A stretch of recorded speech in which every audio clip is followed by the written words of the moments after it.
Hello, everybody, and welcome back to the beautiful Shenandoah University Esports Arena located in beautiful Winchester, Virginia. We've got a good one here for you guys tonight. Some Super Smash Bros. Ultimate NECC Division I. A very tough matchup here in Houston tonight. Both of these teams 4-2 fighting for a playoff spot here tonight. It's going to be a back-and-forth affair with both of these teams. I cannot wait to get this one underway. I'm Ben Kincaid, joined by Griffin Horchek. How are we feeling here tonight? Well, when I was in the middle of practice and I got the call up that I needed to come help you out back here, I was a little scared. Fair. But we're here anyway, and we're just going to roll with it. Can't promise nothing great, but it's going to be good enough. That's all we can ask for, right? Yeah, I mean, a late bullpen call, you know. Yeah, I mean, like extra innings. When you need somebody to do the job, like I'm here to do it, and that's all that matters. There you go. See? Old reliable. We know Griff will. You just got done a scrim, too, I think. Yeah, like no, we had to end early. For you to be here? Yeah. Well, look at that. That's dedication. 3 minutes early. That's a lot of time. That is a lot of time. That's over half of a game. That is more than half of a Rocket League game, yeah. I think our producer should be more grateful. Yeah. Oh, no, I agree with that. Be more grateful, producer. Be more grateful. Anyways, hey, let's take a quick look at what the group looks like here tonight, where the standings lie for NECC. At the top, of course, no surprise, 6-0 Northwood University up top. And then we also see University of Houston and Shenandoah University 4-2, respectively. UCF as well, 4-2. And then we go down the list. You can read those ones off for yourself. But those top four, this is where things start to get shaky with how close these teams have become. Oh wow, that's quite a close race for the top four there. And I'm not gonna lie, I'm not familiar with Smash. How many of these players or teams, would make it out of this play? You know, I want to say 2. Oh no, I'm pretty sure. I think is it top 2? Can I get a confirmation on that? I'm pretty sure it's top 2. Either that or top 3. Okay, but that one makes sense because top 4. Go in. Oh. Yeah, we did go over tiebreakers, but I did not know how many went out of the group. There's a lot of scenarios to go down with this matchup tonight. As we take a quick look at what the head-to-head looks like as well. I'll go through all those scenarios once we get through these graphics here, but you can see how close these teams are. I mean, the games won 8-5, 9-5 there for both of these squads. So a very, very close affair with these two teams. We'll take a quick look at what these expected rosters look like here tonight.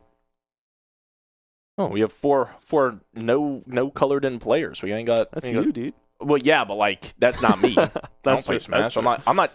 I don't have the level of talent that these guys have out here. You know, like they come out every week and do something special that like most of us we just don't have the ability to do what they do.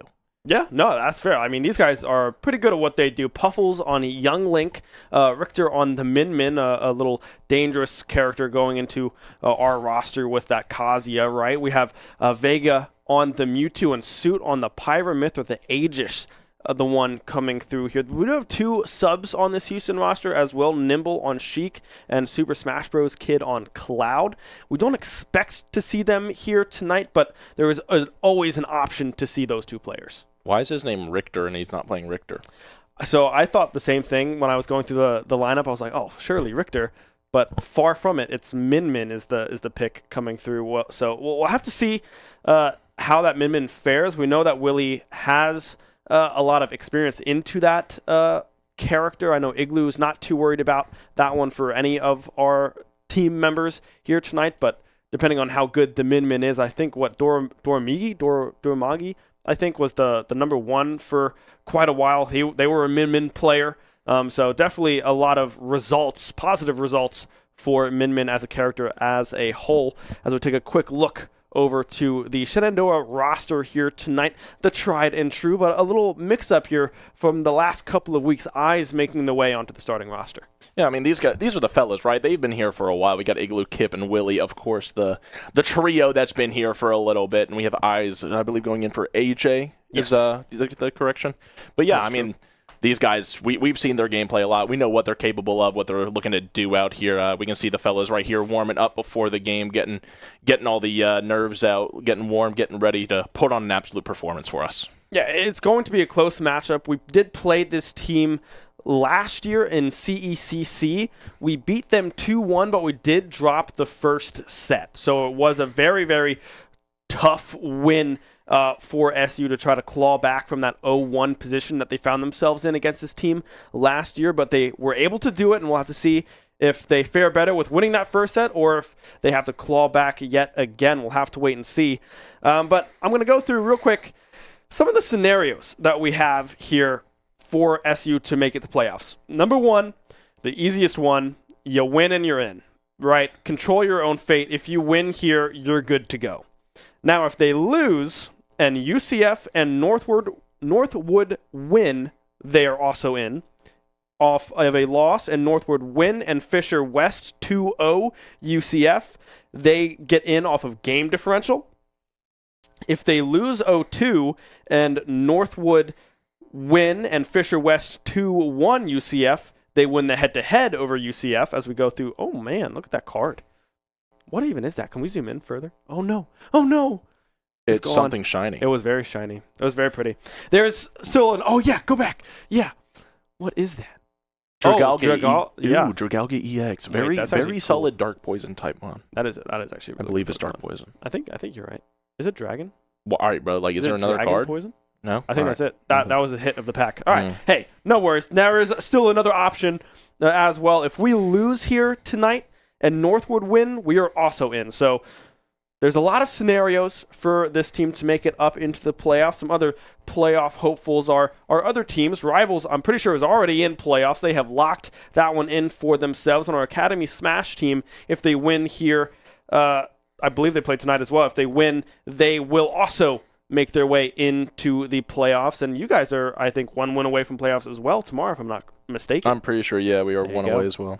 Yeah, so all of our teams here at SU are fighting for playoff spots here this week. This is the first one of said week, so we'll have to see how it fares, if we get a clean sweep of playoff contenders here at SU, or if someone drops the ball. Griff, let's not have it be you. All right, I will do my best to not let it be me, Ben. I will absolutely, just for you though, nobody else. I won't even do it for my teammates. I'll just do it for you. Oh, well, that's just because touching. I feel like you deserve it, man. Oh, well, thanks. Well, I think you deserve it too. No, thank you. You deserve a playoff berth. Thank you. Yeah. I would really like that. I agree. We do see some warm-ups coming through on this roster, or kind of we get a little sneak peek of what the Switch looks like. We are warming up into a cloud.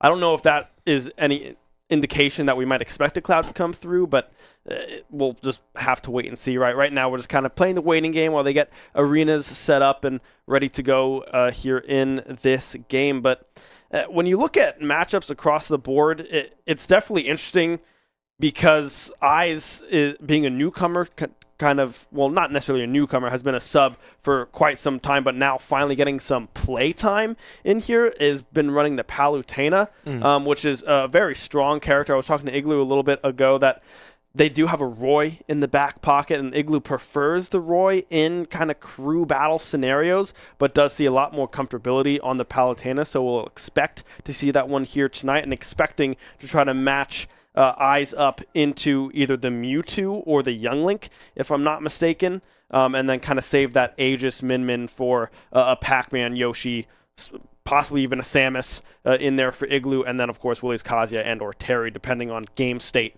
here in these sets. Yeah, I really do wonder who they lead. Like, are they going to take out... I don't think they're going to play with a Min first, right? They'd save that for, like, a counter pick option. Yeah. I think they're probably going to lead with the...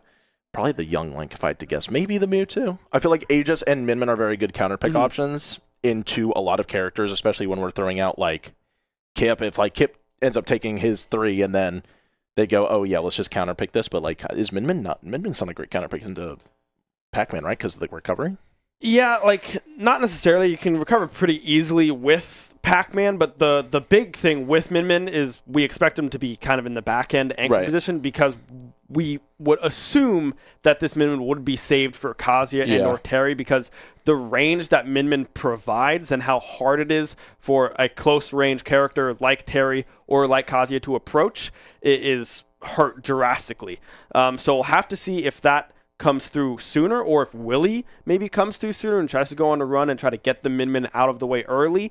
One big question mark that we have with this team is the Mewtwo, right? I was talking to Igloo earlier that they don't have a whole lot of VOD on the Mewtwo. They don't know what this player looks like. They were not on the roster when they played them before. It was actually a K rule instead who does not go to Houston anymore, possibly graduated. I'm not entirely sure. But the Mewtwo is kind of a curveball. It's not something that we saw last year when we beat them. So if this Mewtwo goes on a run, there could be problems knowing what else this Houston roster has. Yeah, I mean, definitely one thing to factor in is like who's going to play when. Normally we do start Kip and we see how far he can go. Everyone can see that from the VODs. That if you watch any of our VODs, you can see that we do start Kip usually. I wonder if maybe that strategy will change if they're anchoring this Min really hard, because we do have like Willie in the back who likes to play up close and personal. And Igloo is also kind of like not a lot of range on Yoshi besides like the egg. So I wonder if they're going to end up dropping Kip down to like that 2 or 3 position and maybe starting like Eyes in the front in the second set and just see what happens there and see if like you can bait out the Min early and then have Kip for that. Like feel like that's the only way that you can counter pick Min with our roster is probably Kip. Yeah, no, I agree. I mean, we do have some range with the Palutena as well, but I don't think they want to try to put that matchup in just because of kind of skill level and experience level. Playing on stream is definitely a little nerve-wracking, but it'll be interesting to see what the start is, if it's going to be Eyes or Kip, because both of these players, I think, have characters to really do some damage early on. But I do believe we'll be taking a quick break here as we wait for all the players and teams to be ready to hop into this matchup. So take a bathroom break, go get some popcorn, do whatever you may need to do, and we will be right back with hopefully some Smash Bros. Shenandoah University is a big little university rising. With 22 Division III sports teams, over 200 areas of study, over 300 annual performances, an elite academic esports program, nationally ranked health professions programs, one of the biggest university presences on Broadway, immersive AR and VR learning programs, cybersecurity and computer science programs, and innovative undergrad and graduate programs. all at a place that cares for you. Shenandoah University is the big little university rising. Find out more at su.edu/rising. We have the Esports Arena right here on campus in Winchester, Virginia, and this facility acts as the hub for all esports activity at Shenandoah University. Students are able to use this space not just for competition and practices, but also as a living learning community and a sandbox for them to come and explore and practice and try out things related to and through esports in the gaming industry, so that they're getting that hands-on learning and the skills necessary to help them find a career by the time they graduate. We also have the professional level broadcast production booth, where we do all of our broadcasting and production, from casting of our games that we play right here on campus to working with outside entities to record footage for them as well. In addition to the space that we have here in the Esports Arena is the Esports War Room. Our students get to use that space for studying, but also outside projects. So our students get to use this space for professional development and the academic side of our esports program, which is such a critical component to go with that competitive element that we have. So we combine all of our facilities at Shenandoah University with competition, community, and career preparation. We have over 250 days of programming, and there's something for everybody, and we want you to be part of it.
Hello, everybody, and welcome back. Unfortunately, we have some bad news for you guys tonight. There will be no Smash Bros.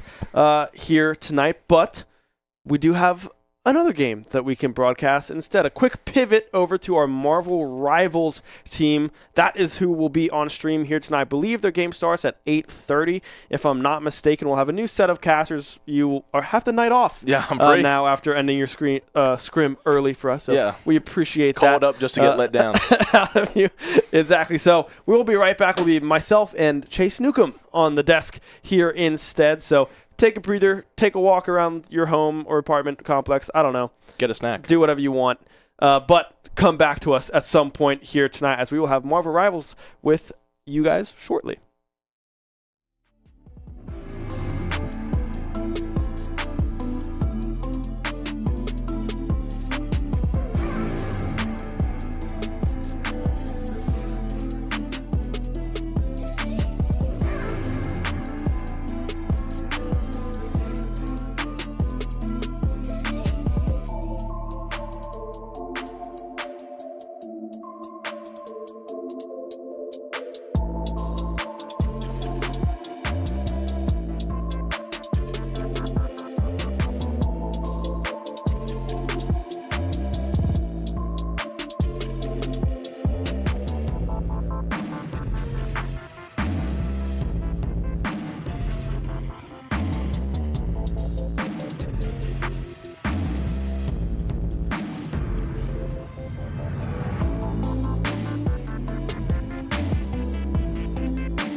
Welcome back, everybody, after our short break here. Unfortunately, we did not have the Super Smash Bros. Earlier here today, but I'm joined by a new face here for some Marvel Rivals here coming to you guys tonight instead in place of our Smash Bros. Game. I'm Ben Kincaid, joined by Chase Newcomb. Chase, you're one of the coaches of this Marvel Rivals team. How do you guys feel tonight?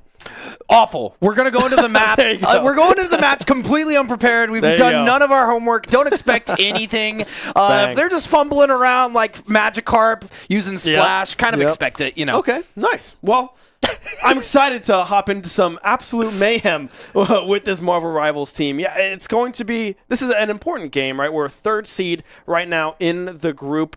I think we can look at the group. Actually, yes, we can. We have that fully ready to go. So let's toss over to that group right quickly so we can take a quick peek at what we're looking like. Much like our Smash Bros. Team in NECC, we are also 4-2 in Marvel Rivals here tonight with a game coming up against West Virginia University Tech, who are 3-3 in this group. Yeah, WVU Tech is one of the folks we haven't been able to face up against quite yet in the regular season, so we're really excited with them being the 5th seed, seeing sort of how close this is. Because certainly in the first 3 seeds, it's been a very, very close season. Our team did lose 3-0 against Old Dominion, which was an off week for us, but University of Southern Indiana, we went 2-3 with them. We went the full distance. It was last map, last percent. Literally insane if you go back and watch that match. The back and forth that went through for our team to narrowly lose it. I do think going into playoffs, we have a strong chance against them. We've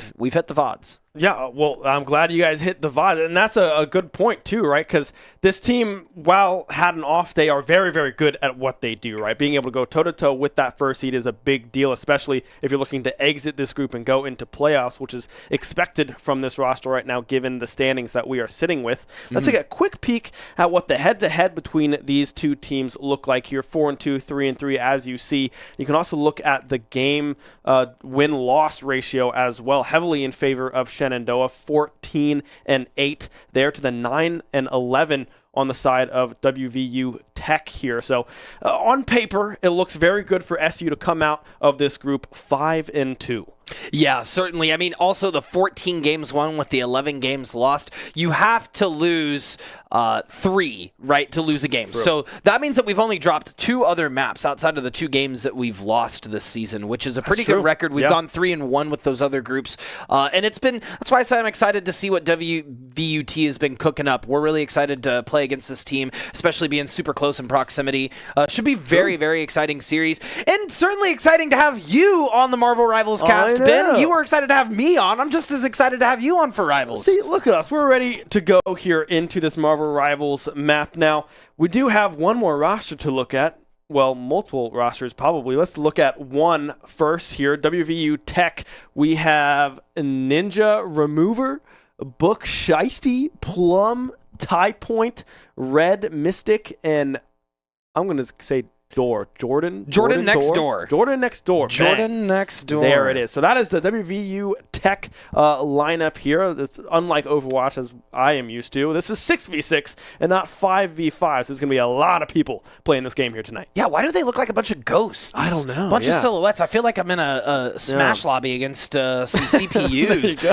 But let's get the CPUs out of here and let's get to the true pro tags, the non-NPCs, the Shenandoah Marvel Rivals roster. We got starting tonight Robot Ninja, Ultra Lee, Doughboy, Brud Jones, Kangaroo Feet, and Spook Pasito. Spook Pasito. I like that. I like that name. Yeah, this is a very good lineup and some familiar faces that you might be knowledgeable of from previous semesters, right? Robot Ninja was on the Academy Smash Bros team last semester. Ultra Lee was on our Valorant team when they won, I believe, Varsity Plus. They won that championship. Ultra Lee was one of the main Sentinels, I believe, of that roster. And then Kangaroo Feet as well played on our League of Legends team a while ago when that existed sometime last year. So all of these players have competitive experience. At least those 3 have a competitive experience here for this team as we go into our lovely roaming cam. That is Doughboy there. pictured on your screen. Yeah, and the other three players that you're haven't been a part of the program, you failed to mention for that reason because they haven't been as involved, has been Doughboy. Rose was previously a work study in the program, and then was like, I saw them playing in the arena, and they were like, I'm going to come to tryouts. We're going to see what you guys got cooking for Rivals.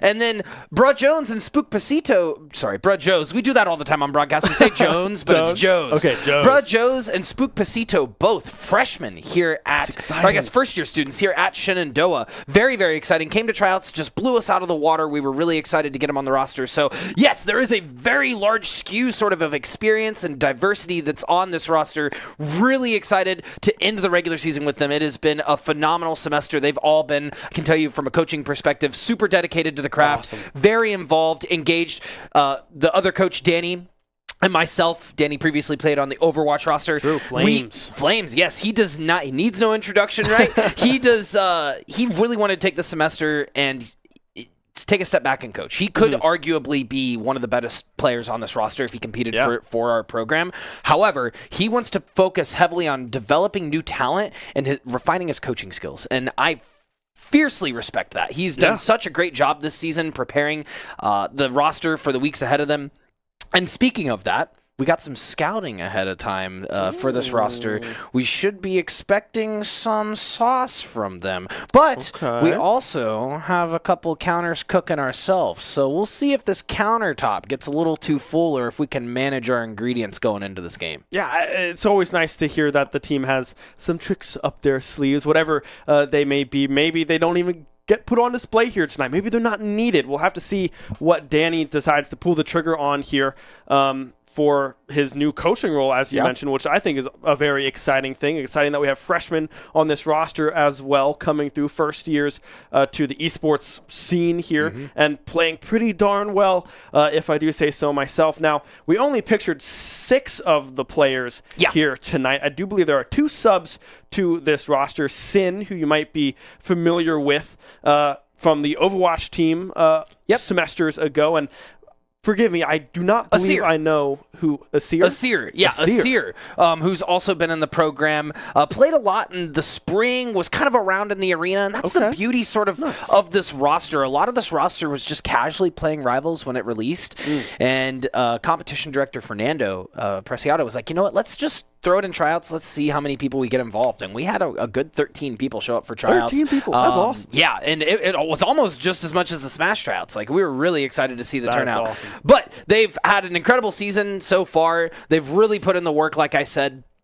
And they've even the subs, to your point, are not really substitutes. We still, in our first semester, have a floating roster. So going into tonight, like, I would say, you mentioned that Sin was a sub. Sin probably has some of the most playtime out of the whole team. Sin is just not starting tonight. And that's the beauty of having 8 people on our roster, and we can send and go as much as we want to because we don't have to worry about them scouting us if we play everyone. Until we kind of, figure out more about the team. They're discovering a lot about themselves and dynamics of their own teamwork, their all own different personalities. So we're really, really stoked sort of to end out this regular season and look towards playoffs. But before we can look towards playoff, we have to look at the map in front of us, man.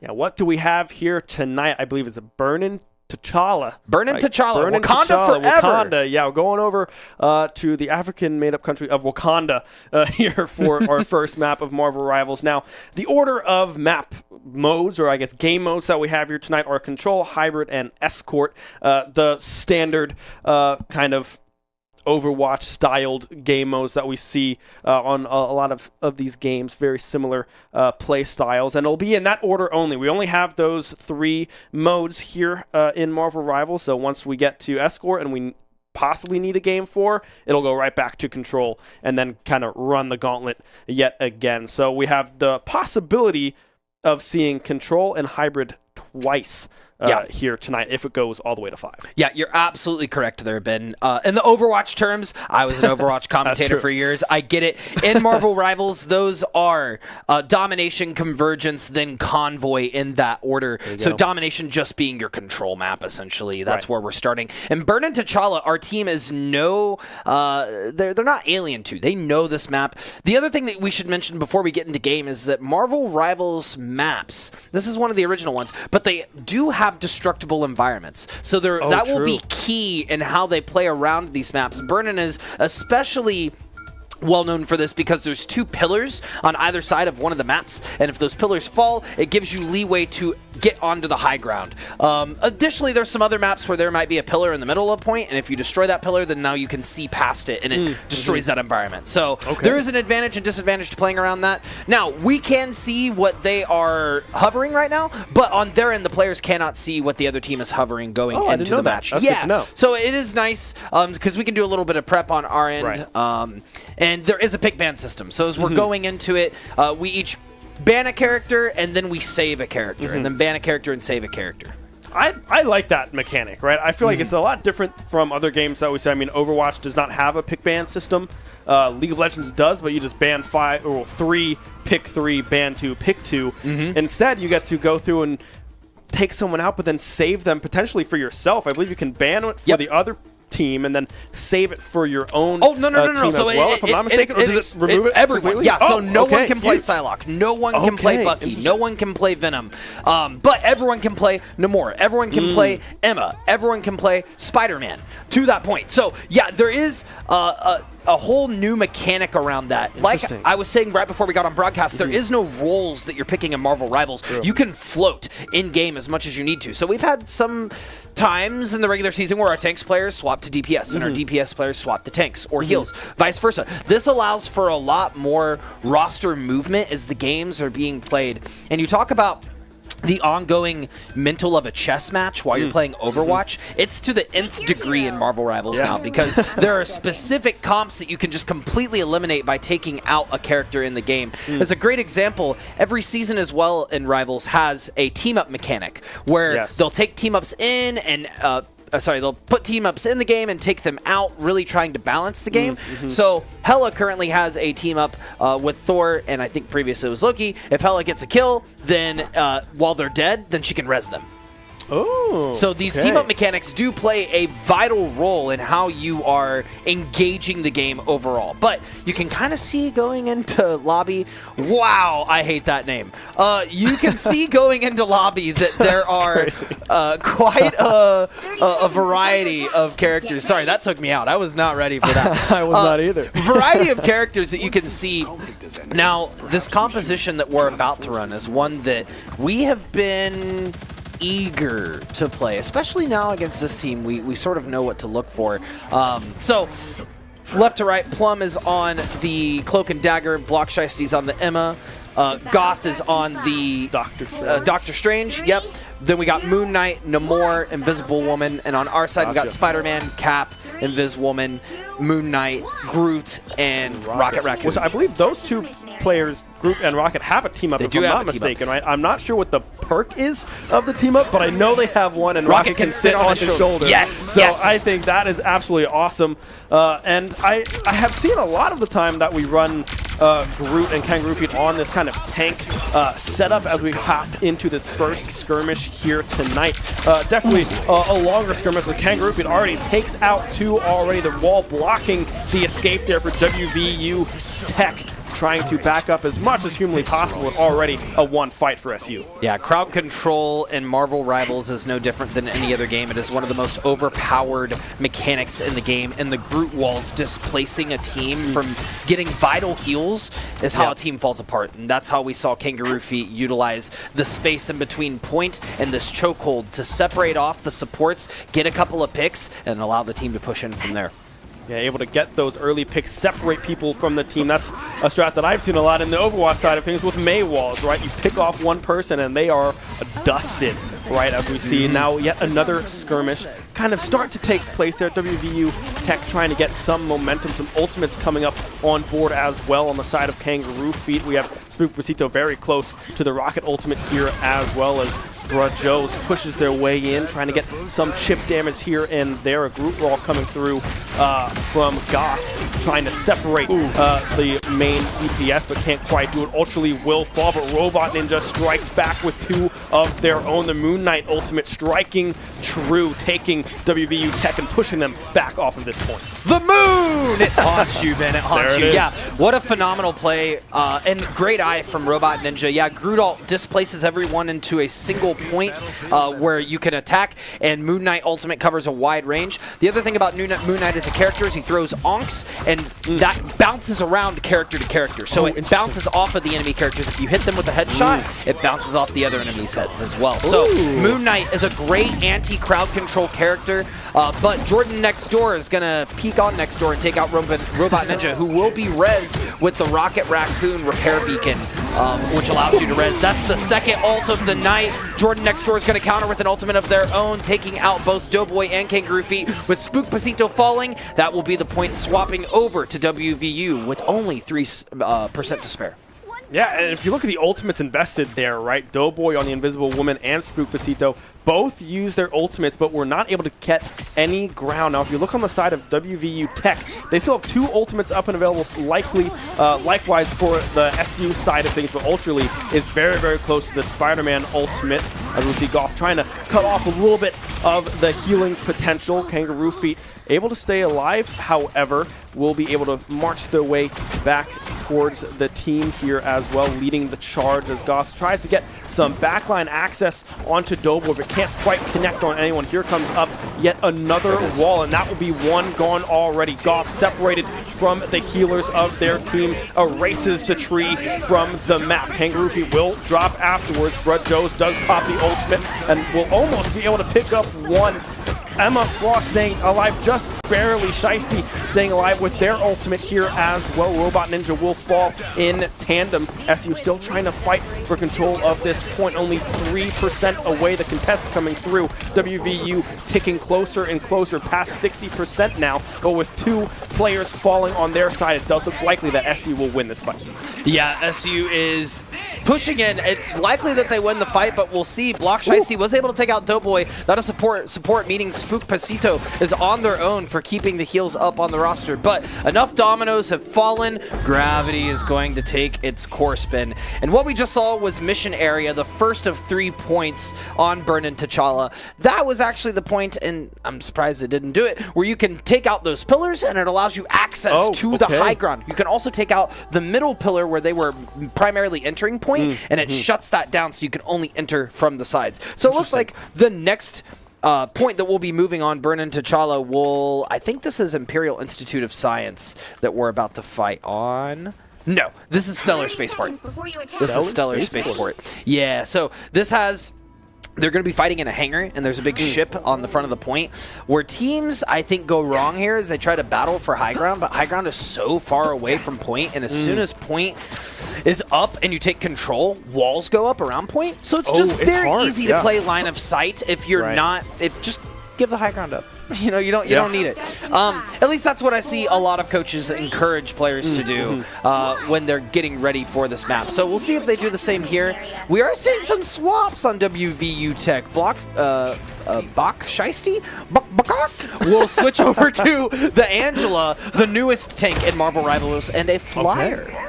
Okay, everyone else pretty much staying the same here. SU not switching their winning formula just yet. Brud Joe's already up in the air with Cap and almost, do ultimates carry over?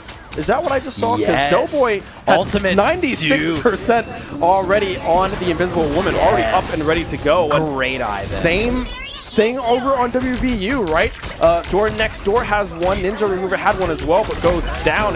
It's Brud Joe's able to find yet another follow-up. Stuns coming through as well. Now some damage getting tossed up there by Doughboy on to Goff, trying to get rid of that Doctor Strange, but can't do so just yet as they are able to back up into safety. But WVU did have first touch, but quickly swung back over in SU's favor. Yeah, I mean, you're giving up that 11% 4-point control and ability to now reposition. This is looking great for SU. Brud Joe's trying to look for a support here, just kind of buying their time out. And this is where Kangaroo Feet is going to live for this game, right here in this choke. Unfortunately, the Moon Knight Onk is going to be right behind them. The rest of the team didn't see it in time, so that will be an Invisible Woman ultimate holding down the point. And they tried to respond with one of their own, but Robot Ninja was there with the moon! Robot Ninja able to pick up 2. Doughboy and Brajo's able to follow up on that momentum. Goth trying to back away as fast as possible. Can't get back any further than the grave. So we'll have to see what WVU's Tech option and responses coming out of this respawn. 3 ultimates available on their side to only the 2 now on the side of SU. Brajo's just barely finally ticking over to that 100%, but also Ultrally on the Spider-Man very close to that ultimate as well, where WVU, the other 3 members, are a little bit further from that ultimate capability, as we see Ultrally up in the air. That's a cool skin. Yeah, so that's a new Spider-Man skin, and you actually saw a portal just drop on point. Doctor Strange has the ability to put portals on the map that the team can go through. It is a 3-minute cooldown. It does take quite a bit of time, but they're going to use it to their advantage, trying to get back to point, realizing that they don't have time to spare. With SU now at 81%, WVU Tech needs to make their move, and as they try to, the moon once again, then WVU Tech doing what we actually consider to be the most overpowered thing you can do in arena shooters like Overwatch. They're backing up. They're playing off of point. They're saying, let's regroup. We only have a second left to touch. We're going to throw the Nemoral. It's not going to grab anyone, unfortunately. Robot Ninja throwing down the Onks where they can find picks, but the picks aren't there. Brud Jones will take out Jordan next door, not Party next door, and that will be points swinging back in favor of WVU Tech, but a lot of utility used to make it happen.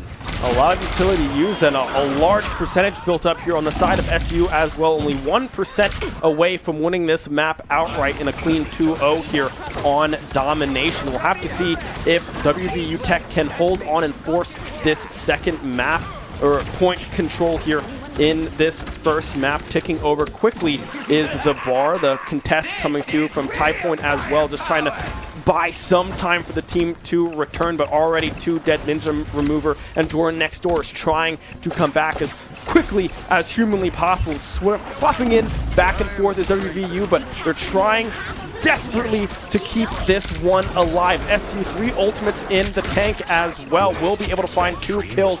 Goth, Shicey, and Plum are down and dusted. Tie Point will fall, and now we go to our overtime here on the second point. Yeah, and they are struggling a little bit to get the point in control, but it'll be enough to keep them off. The tech is working. Okay. The tech is working. So you tried to push into the Shenandoah Esports team. Captain America spinning the chair around, sitting down. Exactly. So you got detention, huh? You got detention.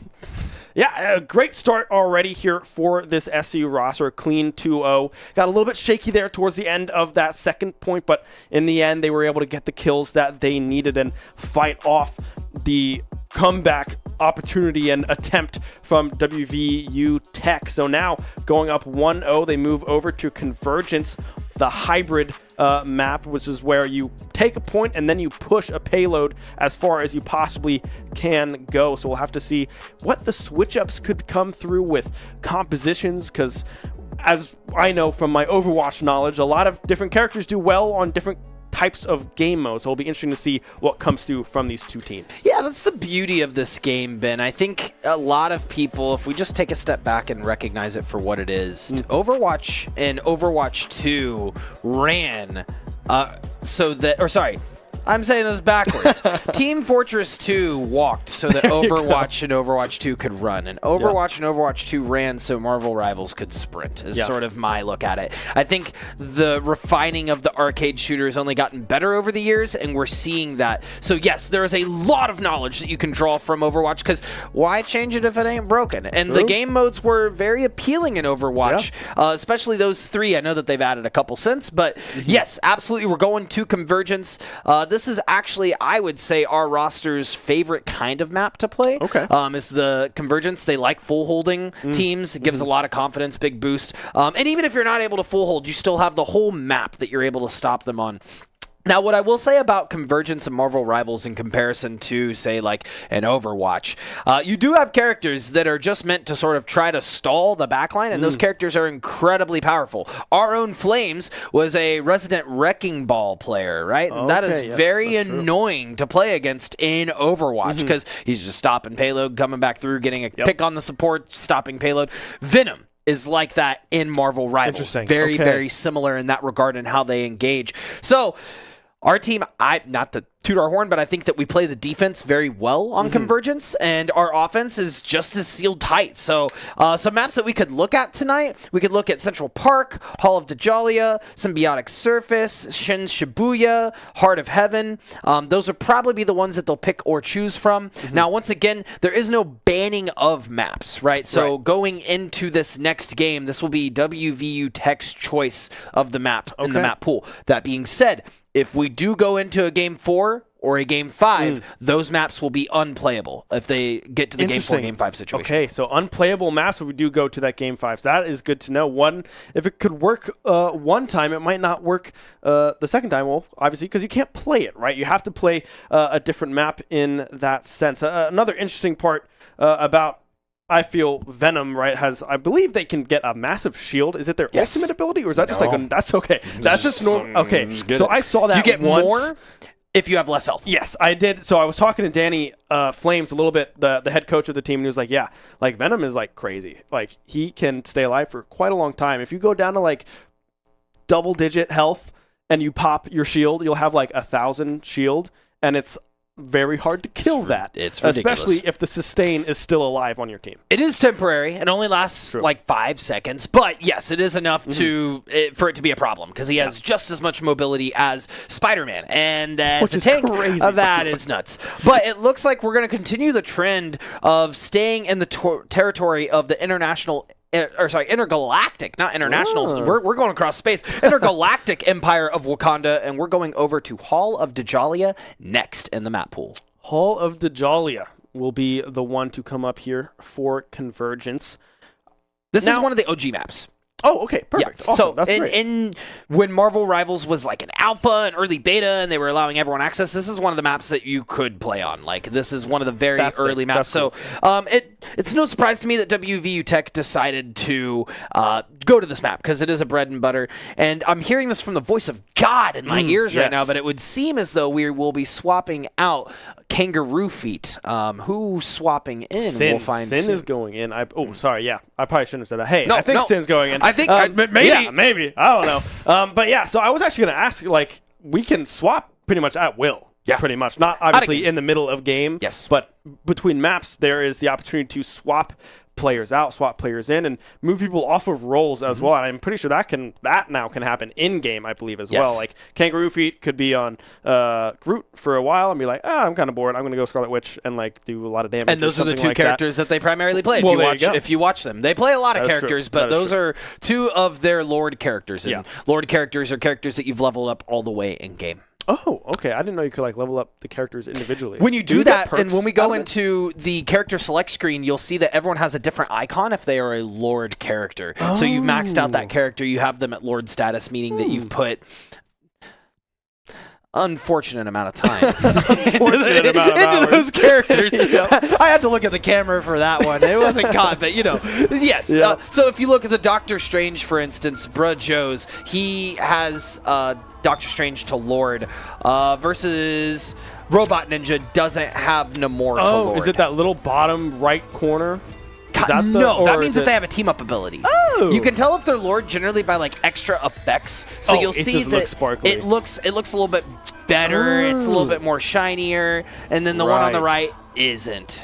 I'm seeing if there's like a direct comparison from their team to our team right now. Yeah. But it doesn't. At the bottom. So you have two Cloak and Daggers. The Cloak and Dagger on the right has Lord status. The Cloak and Dagger on the left does not have Lord status. Because they're both hovering Cloak and Dagger. Yeah, I see that. Okay, that makes sense. Yeah, it just looks really pretty. It's very fun. I like it. Now, looking at the rosters, right, we have some mix-up. We have Bruh Jones now hovering this Doctor Strange as we go through some of the pick bands. SU saving Doctor Strange there as well. A sign that we want that one to be locked in on the side of SU for this Convergence map here of Hall of Dajalia. We have some other picks coming through, some pick bands. Moon Knight taking off the board for the side of WVU Tech. Does not want to see Robot Ninja back on that character. Yeah, they did not want to see the Moon Knight. They also did not want to see the Captain America. That was a little stressful when you got a Cap in your backline.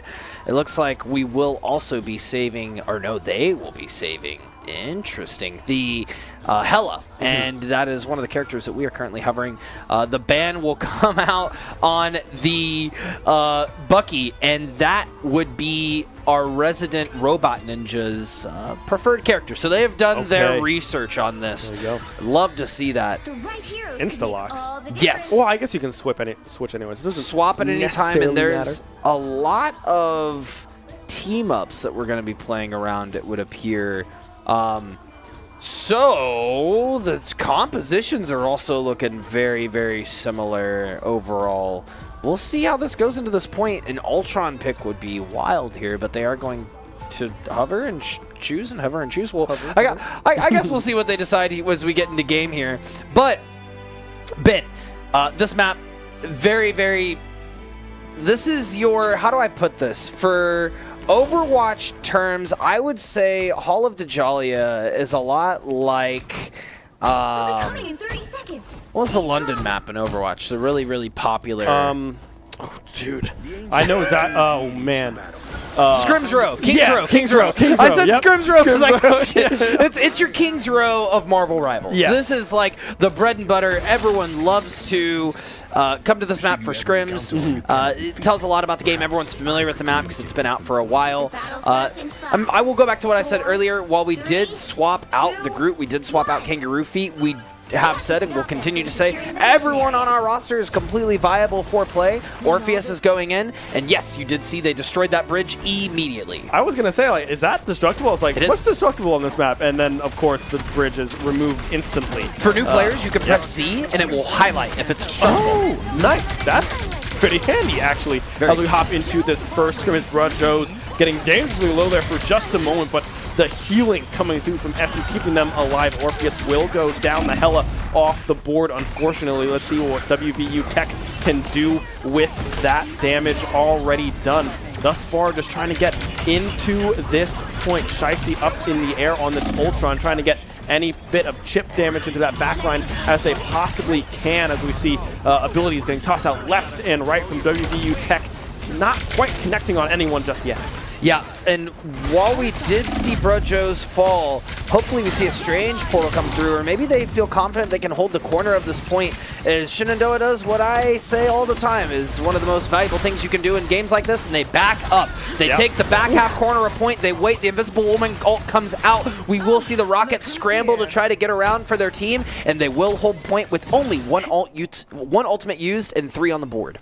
Yeah, 3 on the board. Doughboy able to get some good peel with that ultimate to come through. Sin as well, not missing on that ray from Emma Frost either. Absolutely melting the backline of WVU Tech in that sense. Able to push forward, push them off that point, and buying plenty of time for Brud Joes to come back into the swing of things. Already very close to having their ultimate up and available, but on the side of WVU Tech, every single ultimate is ready to go. Namor already popping theirs, trying to connect.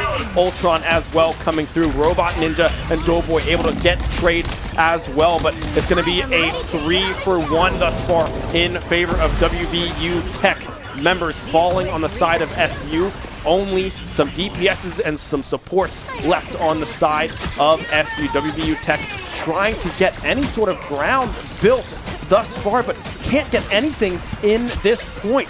Sin goes down. They're still able to maintain possession of this corner, trying to remain alive for SU to rejoin the fight. Yeah, and Spook Pasito putting in work as well, taking out the enemy support. That'll be the second one going down to Brud Joes. They do a phenomenal job of backing up and once again holding this point. This is what I was talking about, Ben. This is our team's bread and butter. They hold these points. They do not lose them, and they do a phenomenal job of playing the line of sight on the side of the point. You can see there's a high ground there. They don't have any characters that can easily get to and from that high ground, so they're backing up. They're playing around that point exceptionally well, waiting for the ultimates to be used. Shout out to Brud Joes for getting the Strange Portal in to get the rest of the team 2 point. They're going to use the Strange Portal of their own as we move into the next fight. WVU now on the onslaught.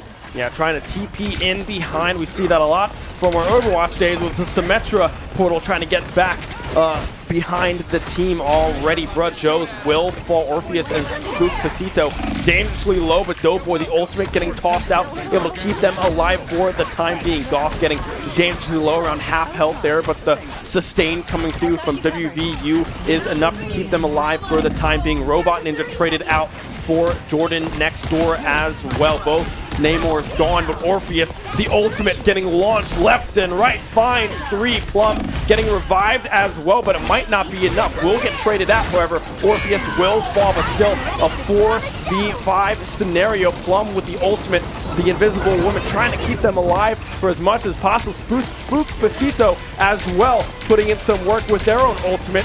Tie Point and Plum are gone. Shiesty next to fall. Overtime now ticking away. No ticks on this point just yet for WVU Tech. Shenandoah doing a great job at holding the line, and they will do so beautifully. No point, no escort coming through from WVU. Unlike the current state of our economy, the stocks are up, Ben. Stocks are up. The economy in game was phenomenal. We saw ultimates being used in response to enemy ultimates. The enemy would use an invisible woman ultimate, say, hey, you guys are safe, push in here. We'd respond with an ultimate of our own. We'd say, all right, well, here's Luna Snow for you. I love how much better our team has gotten at that throughout the course of this semester. Once again, everyone, you are watching a first semester Shenandoah roster. True. They have not played together, and this is the first official time we've had a Marvel Rivals team in the Shenandoah Esports program. Shout out to all the players for all the heavy and hard work they've put in this year, because I'm telling you, week 1, they would not have been able to pull out off the coordination that we just saw on that point. Yeah, and that's huge to be able to see tremendous growth in just one season with a team, right? Being able to be coachable and be able to evolve your own gameplay and communicate track ults, know when you have to save yours for a specific moment, and they were able to do that beautifully well in that last fight, able to nullify a lot of the ultimates that were thrown out by WVU with the counter of their own. And now, if you're SU, all you have to do is find the cap on a point. I think just maybe 1 tick, if I'm not mistaken, on this point, and they will win the map. That's correct. So SU looking very poised to take a 2-0 series lead against WVU Tech. Just a little nudge. Just a a little bump. nudge. Yeah. Little bump. Yeah. And we see Plum already setting up for the side of WVU Tech. Jordan next door has made the swap over to the Loki. And I will say and reveal, this is what we were expecting on our end. We expected to see the Loki looking at their previous games and sort of what they were pushing and going for. Gwen making the swap over to Angela as well, maybe playing some of this backline flank, stealing some of their health packs. Let's see if they can get, yes. Oh my. But we're going to see if they can get a combo off here. Unfortunately, the combo will drop. They will get pulled by the Emma, pushed into the wall. They'll have to throw up the shield of their own. If Reinhardt can fly, that's what you're watching. That's essentially what this character is. They will bait out the Loki runes, which is big. That's a trade on either side. They did have to use the Rocket Raccoon, and now Plum's going to fall. Are we seeing a crack in the wall, Ben? I think we might be. Ninja Remover off the board here as well. Ults very close here for multiple members on both squads. Brud Joes will fall. Orpheus will fall in suit as well. WVU Tech doing a great job at staving off the trades, not letting anyone else fall after Plum went down. SU backing up, waiting for that regroup, buying some time for some percentage here. Spook Pasito and Robot Ninja with ultimates available. Doughboy as well, dangerously close, and will have that Invisible Woman ultimate up and ready to go for some peel potential in this next fight. But on the side of WVU Tech, 3 ultimates up and available. We hop into this next match. Robot Ninja trying to get some early damage down, but Namor, Ninja Remover on the side of WVU Tech, using that ultimate and using it wisely. 4 stunned on the side of SU, but Doughboy with the ultimate able to keep them alive for the time being. Ultimate coming through from Plum and Loki and Rocket, everything getting used on the side of WVU to try to push SU off this point. They find 4, only 2 remaining. Now only Gwen Sin alive for the side of SU as respawns come through. Yeah, respawns are coming through. They did use a couple of ultimates trying to stay on point as long as possible. Unfortunately, the picks did go on the side of WVU Tech. What we saw in that fight was we saw the Invisible Woman ult come up, Ben, and unfortunately 2 of our DPS were outside of the ult, so Spook Pasito had to turn while call in the ult, try to get as much damage off as they possibly could. We're seeing an Agamemto come through, and that's your 3-2-1 right there, Ben. Bro Jones and Robot Ninja pairing those beautifully. Similar to what you would expect in an Overwatch game. If Reinhardt's ulting, you better be there with Dragon Blade, right? Yeah. If you see the Ana starting the Beyblade with the Death Blossom, you better be ready to Death Blossom. There you go. Same is true in Marvel Rivals, and that's exactly what we just saw with the Doctor Strange ultimate into the Namor ultimate. That wipes point, and that gives it in favor of Shenandoah, taking it up now 2-0 in the series. And you can see the vibes are high here for the SU roster, up 2-0 now. Threatening a clean sweep here against WVU Tech, the last one being Convoy, which is pretty much convergence, but you don't have to get the point. You just start with the payload and you push it as far as humanly possible. And right now, the way SU has been playing, they look like they're going to be pretty hard to stop. Similar to Overwatch, Ben, yeah, like, it's going to be hard to stop, but also they just have to find a chokehold, root their feet in, and hold. That's what you're doing in this game mode. Right. You on defense are sort of dictating the pace. You let them get to a certain point, and then you're trying to hold at that point. Now, you might have a couple of points throughout the map. Obviously, you just don't want one if they make it beyond that. Right. You're just digging your feet in, hoping for the best in that regard.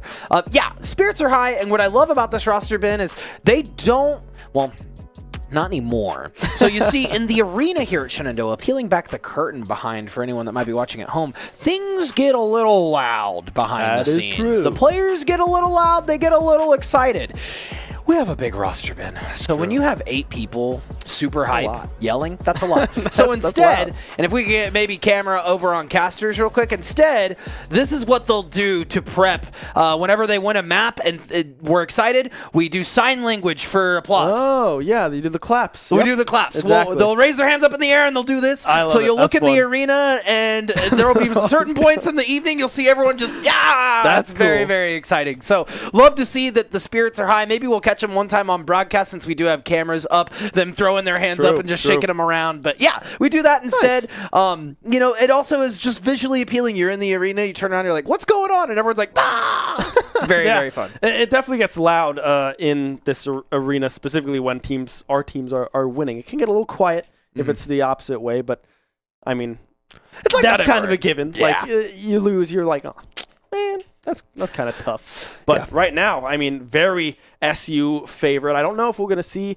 any more player swaps come through on this next map. I'd be interested to see if anyone does kind of take a back step or comes in instead. I don't think so. Just based off of how that map went, I feel like you could be surprised. That is true. I could be surprised, but I feel like the way that if they're on defense to start, right, well, I guess you can't swap in between, but defense to start, the way that they held that point in convergence with the lineup that they had in was really good. I mean, they did not allow a single tick on that point. If they can do that again and then just get a smooth little push going, this could be a quick 3-0. Yeah, very... Very true. I mean, our supports just put in the work in the back line, keeping everyone alive, and that's what you saw in that last map. They were doing their best, and it would seem as though, speaking of doing our best, we're going to do our best to wrap up as quick as possible tonight. Fingers crossed, knock on wood, janitor, stay out there for now. But for in the moment, we got our next map. Yggdrasil Path is where we're heading to next. Where is this in the Marvel Universe? I don't think I've ever heard of this place. Yes, so I've seen all the movies. This is on Krakoa, so this is part of the Hellfire Gala, which is a very popular, and that's, you know, I said this on broadcast a couple weeks ago. I'll say it again. Yeah. Marvel is being super intentional with the seasons that they're putting out. They're not just putting out things willy-nilly. They're putting out bangers after bangers. They've put out a whole season dedicated to Null, which is one of the most popular Marvel villains. They did a whole season on the Hellfire Gala, which has sold some of the most skins in Marvel Rivals and Snap. It's a big mutant-wide event that's hosted by Emma Frost.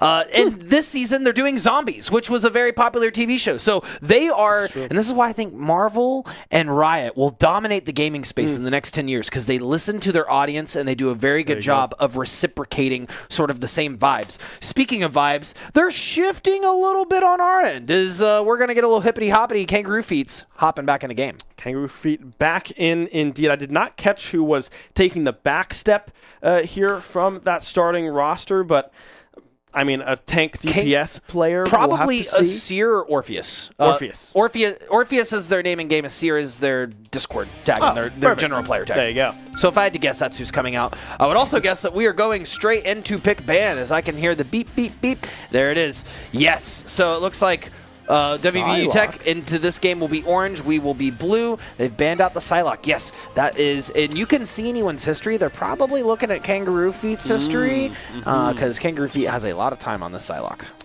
Is that hovering Psylocke Yes. for Kangaroo Feet? Okay, Yes. so it's banned though, so they cannot Now it's pick this character. Correct. Okay, but the hover still stays. Okay, Hover. Yeah, you can't change your hover once it's locked in going into pick bans. Okay, good to know. Which is odd. Very odd. I don't know why like, they do they're that. banned, but they're hovering them. What is going on? That makes more sense. Brudjo's, of course, staying and looking like they want to try to stay on that Doctor Strange here. The save coming through, I believe, for I think that is that Captain Invisible America. Woman on the side of WVU Tech. The No, save? they are saving Cloak and Dagger, Cloak and and Dagger, they that's banned right. out Luna Snow. Yes. Yes. Bang. There it is. Cap saved on the side of SU, along with the Moon Knight as well, trying to go back to the tried and true comp that they had in that map 1. Yes. It is also very hard to tell with some of these icons because there's only a select amount of characters in the game, and unfortunately, Ben, they have 3 middle-aged white women that all look the exact same and are all wearing blue and white in That's game. tough. It's very hard to differentiate across the 3 of them if you're a new player. But yes, and it looks like Moon Knight will be saved on the end of Shenandoah. Loki saved there? Loki save on their end, and it looks like they will ban out the Invisible Woman. So they've saved both of their supports. They're firm believers that is the issue right now. They have to save the supports. So we're going to see WVU try to make an attempt on this third go-around on a map for Shenandoah. And you'll notice Kangaroo Feet hovering that pick you had mentioned earlier, Ben. Yeah, I saw the ban come through on the Groot, and I was like, oh, that's a switch up. Kangaroo Feet's in the game. He plays that character. It's going to be a swap onto the DPS here for Kangaroo Feet instead. Scarlet Witch, the one getting picked up. Pretty much everything staying the same on the side of WVU Tech other than the Iron Man making an appearance here for Plum instead of opting in for that Hela yet again, and a lot staying the same on the side of SU, right? The Cloak and Dagger mentioned there for Doughboy. Brudjo's staying on that Doctor Strange. Emma Frost again for Sin, and Spook Besito, I believe, has played Rocket all 3 maps thus far and has not swapped a single time. Oh my gosh. That's the thing about That was Rocket. wasteful. Yeah, we can hear the Moon Knight in our headset. That was funny. That's You're so like, wait a obvious. second. I was like, The who's Moon. talking to me? It's That's not Khonshu! It's Khonshu, Ben! What do I do? No, Spook Besito has been playing this Rocket. Rocket and Jeff the Land Shark are 2 supports that are arguably the hardest to kill supports because they're so tiny. They can run up walls. They're very elusive. So Spook Besito prefers to play this Rocket Raccoon because they get a lot of value off of it, and that automatic res you just get with the team is so much. Plum switching over to the Iron Man, a historically very, very good character. We'll see if the hit scan on the side of Shenandoah can deal with it as they are going to round the support point and get some free LOS up in the air here. Ninja remover getting dangerously low alongside Plum as well, almost taken out of the sky, but able to live for the time being. It's going to be Shiesty instead, getting taken out. 1 tank off the board on the side of WVU Tech. Sin pushing forwards as well, trying to get some damage. Brudjo's, of course, in the face, being that tank character on the side of SU. High point going down.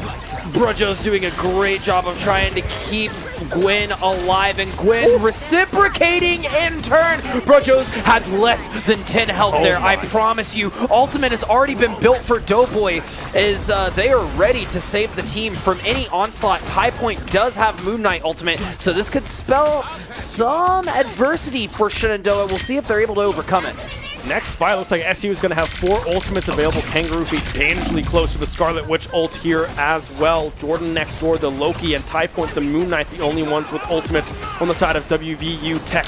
No one popping them just yet. There comes the Loki. Plum already out of the way, and here comes Moon Knight ult to follow. Goth dangerously low on the Cloak and Dagger as well. Kangaroo Feet will fall. Spook Besito popping the ultimate as well, trying to keep as many players alive as humanly possible. Only 1 falling. No one falling on the side of WVU Tech thus far just yet. Plum also with the swap off to the Winter Soldier as well. So we'll see if this makes a difference here in this fight. Spacito going down, Doughboy popping the ultimate as well. 4 ults still available on the side of SU, but no one opting to use them as we go into a pause with 3 down for WVU Tech. I don't know. I don't know what happened. Yeah, that will be Flames, the Flames, coach that initiated the pause. So there must be something that went wrong. Maybe there was a disconnect or something didn't. Something happened. But yeah, Doughboy unfortunately throwing a fate between worlds, the ultimate down on point, and we had Spook Pasito who is just outside of it, not getting the healing. That does both damage and it heals any allies that are inside of it. So we call it the carpet bomb. It's a really good carpet bomb point, putting it around. But yeah, first fight generally going in the favor of Shenandoah. They did a great job backing up, and yes, they've held on to those ultimates. I would say they had a few to spare, honestly. They were backing up a little bit, and we were a little concerned why they were backing up. Not as concerned as Ollie right now, whose PC has gone boom boom. Poor guy. That is not the first time, unfortunately, that has happened this season in a competitive match. This is probably the second or third time. So hopeful that he regains spirits. Maybe we swap him on a different PC, and we can get right back in. Yeah, hopefully it's not too bad of a pause here. Hopefully it's not as dire as switching PCs altogether, but hey, we'll never know until we know. So we will have to see what the adjustment is coming through. I'm assuming they cannot talk during timeouts. I feel like that would be... No, you can talk during timeouts. Oh, yeah, wow. yeah, either team can talk during timeouts. How are you going to police that? Yeah, you're right. I'm thinking of like League of Legends LAN. Like when they pause, they can't talk about the game, but they also have referees standing behind them. So that makes so much sense. So, all right. A force to unpause because they were contesting the point is the comm that I just got. So I believe they will be playing without Kangaroo Feet, the Scarlet Witch, for the time being. But it doesn't look like it's going to be that big of a problem. Gwen Sin already able to take out Shiesty here. One off the board, but interesting turn of events here. Hopefully Kangaroo Feet can get in as soon as possible here as we just kind of wait as we go back into yet another pause. I'm guessing because no one is now contesting points, so the pause is going through. Yeah, there you go. That's odd. I don't think I've actually seen that. Oh, why don't you tell them what we just heard, Ben? Hey, the other team just paused. What? All right, maybe they blue screen too. Well, we're about to find out. So hopefully, yeah, that's true. Hopefully it doesn't take too long to hop back into this one, and hopefully Kangaroo Feet in this time is able to rejoin the match here to make this an even 6v6. Yeah, they paused that game quicker than Tom Holland's co-stars pause him in an interview. This is a pretty quick pause coming out from them. But yeah, WVU Tech sitting with 3 ults on the board, 3 ults for Shenandoah as well. Could go either way. If you're tuning in and if you're watching tonight as well, this is not the last of the action that we have in this season. We have playoffs coming up for a lot of these rosters, and some of them are guaranteed to make it in. So stay tuned in the next few weeks. It should be the action should only be elevating and get more and more exciting as we progress. Yeah, I mean, playoff esport, no matter the game that you play, is very, very fun, especially in the collegiate scene, right? It is very sought after by every single school, and there's a lot of universities and colleges, if you didn't know, in the United States of America. There's like millions, probably. I guess. I don't know. Probably not that many, but you know what I mean. There's a lot. He's a transfer. Yeah, I'm a transfer. I went to community college. I don't got the numbers straight, right? So, yeah, but speaking of playoffs with these teams, right, SU Super Smash Bros. Varsity has already locked their spot in playoffs, ending their season 5-3 in NECC Division I. Congratulations. Oh, 5-2, not 5-3. Oh, claps all around. Whoa, look at them go. Rocket League is 1 win away tomorrow night to lock their spot in playoffs. I believe they're 3-3 in NECC, one of them. I think it's NECC here tomorrow. And then I believe Academy Smash is playing right now. And if they win, they are also in to their playoffs in their league. So a lot of teams fighting for a spot to continue their playing season here this fall. Yeah, certainly. And our team, at least for Rivals, hoping to... It's kind of uncertain with us dropping a couple of games, but the team overall wanted to move up going into spring from Division 6 to Division 5, and hopefully continuing that trend as long as they're together as a team. They've definitely grown and ranks as a roster. We had around a gold average team when we started this year, and I think now we're plat or dime, probably plat average. Some of our players, shout out actually to Isaiah, our captain, Robot Ninja, who hit Grandmaster for the first time today.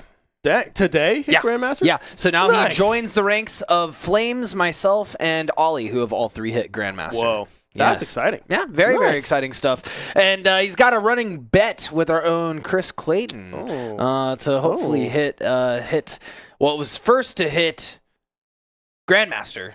Okay. And then I believe, as I understand, he has a bet to hit Eternity. If he hits Eternity, then I don't know what he gets when he hit Grandmaster. Okay. He got a free skin. Firm handshake? I don't know. No, Yeah. he gets a free skin. He gets a skin. money Chris is buying him a involved. skin. Whoa. These All skins right. are not cheap. They're My like goodness. $20 a pop. So, Whoa. crisp $20 and a high five, as That's Chris a might B-dubs say. week.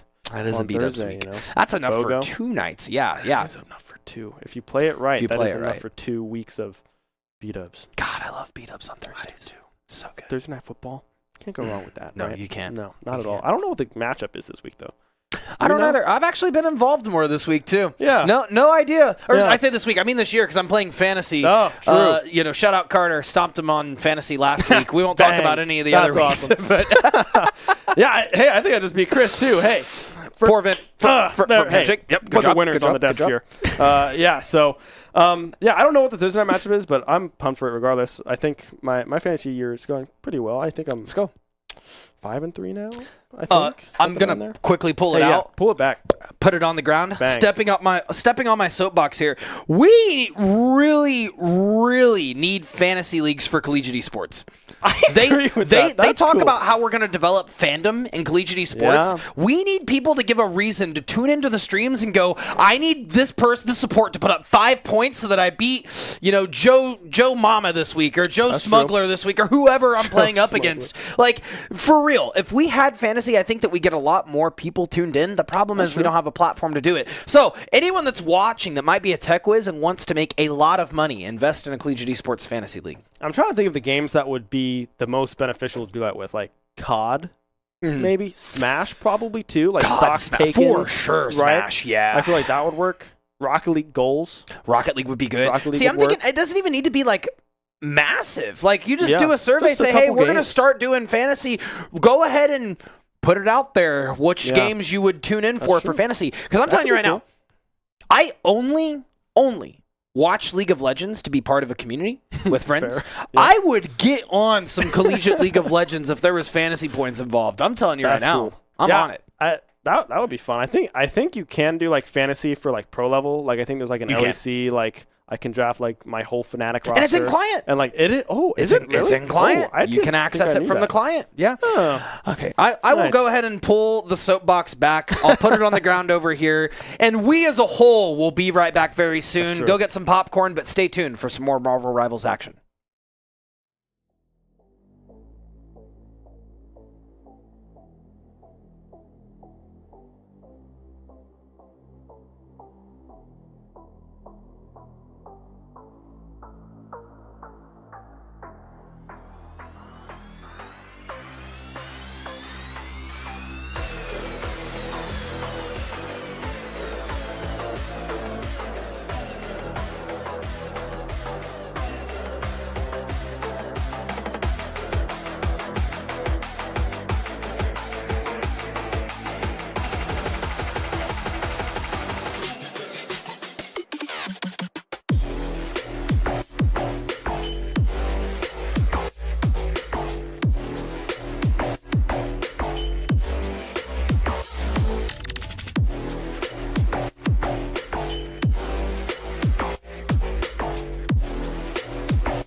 Welcome back, everybody, from that brief pause. We have resolved the technical issues here, and we will be ready to resume the series shortly, but we do have some news about the tech pause. It seems that the pause took place at the wrong moment of the game, which resulted in a forfeit from Shenandoah's side on that map. So it is a 2-1 series count now, still in favor of Shenandoah, but we now move over to domination. So we will be resetting, going back to the control domination mode that we saw at the very start of this series with a 2-1 Shenandoah lead. Yeah, absolutely. And I'm going to do something that might not be favorable for most people, and most people might go, what is he about to say? Shout out NECC. Shout out the admins. Like, genuinely, yeah. I think that they put a lot of effort into what they do, and these are very hard calls to be made. We put in chat that we'd respect whatever call was made, and on this instance, as it says in the rulebooks, pauses cannot be initiated while players are within visual proximity of each other during combat or while an objective is being contested. Objective was being contested. We were in combat. We hit the pause button. So that's on us. We take the map loss. We move forward in stride.